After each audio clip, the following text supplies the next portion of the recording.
Friends, welcome back to Pinks kitchen Tamil.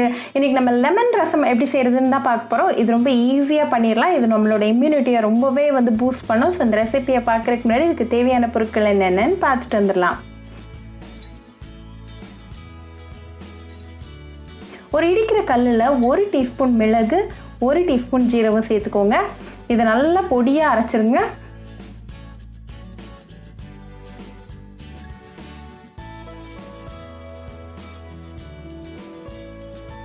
இது கூட ஒரு 10 பல்லு பூண்டு, கொஞ்சமாக கருவேப்பிலை இலைகள், அப்புறமா 1 பச்சை மிளகாய் சேர்த்துக்கோங்க.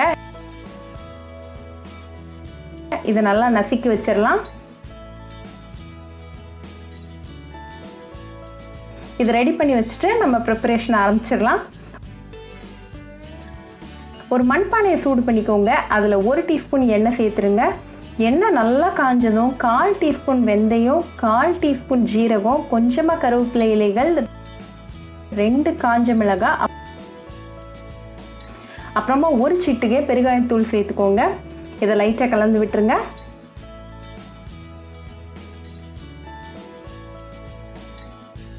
இது கூட இப்போ நம்ம அரைச்சி வச்சிருக்கிற எல்லா இன்க்ரீடியன்ஸையும் சேர்த்துடலாம். அப்புறமா 2 பழுத்த தக்காளியை நல்லா பொடுசாக கட் பண்ணி சேர்த்துக்கோங்க.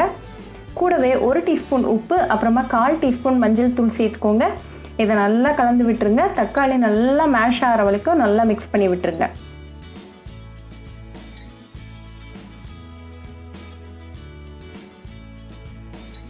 இப்போ தக்காளி நல்லா குக் ஆயாச்சு. ஸோ இந்த ஸ்டேஜில் 3 கப் தண்ணி சேர்த்துருங்க.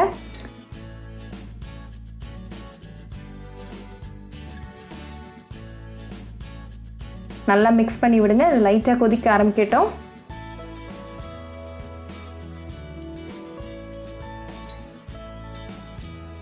இது கொதிக்க ஆரம்பிக்கிறதுக்கு முன்னாடியே ஃப்ளேம் ஆஃப் பண்ணிடுங்க. ஃப்ளேம் ஆஃப் பண்ண உடனே 1 டீஸ்பூன் லெமன் ஜூஸ் சேர்த்துட்டு நல்லா மிக்ஸ் பண்ணி விட்டுருங்க.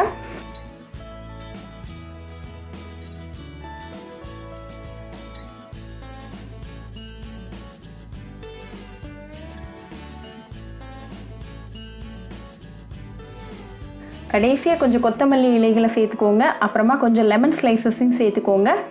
இது நல்ல ஒரு ஃப்ளேவர் கொடுக்கும். இப்போ நம்மளோட டெலிஷியஸான லெமன் ரசம் சூப்பராக ரெடி ஆயாச்சு. இது நல்லா சாதம் கூட வச்சு நல்லா சூடாக சாப்பிட்டு உங்கள் ஃபேமிலி அண்ட் ஃப்ரெண்ட்ஸ் கூட என்ஜாய் பண்ணுங்கள். ரொம்ப ஈஸி அண்ட் ஹெல்த்தியான ரெசிபி. ஸோ கண்டிப்பாக இந்த லெமன் ரசம் ரெசிபி உங்கள் வீட்டில் ட்ரை பண்ணி பாருங்கள். ட்ரை பண்ணிவிட்டு எப்படி இருந்துச்சுன்னு எனக்கு கமெண்ட்ஸில் சொல்லுங்கள். ஒரு சூப்பரான ரெசிபியோட உங்களை பார்க்குற வரைக்கும் பாய் ஃப்ரெண்ட்ஸ்.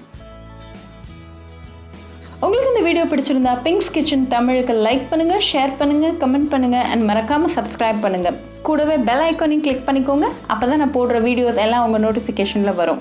உங்களுக்கு ரெசிபிஸ் இங்கிலீஷில் பார்க்கணும்னா பிங்க்ஸ் கிச்சன் சேனலை பாருங்கள். சேனலோட லிங்க் நான் அந்த டிஸ்கிரிப்ஷன் பாக்ஸில் கொடுக்குறேன். மறக்காமல் செக் பண்ணுங்கள்.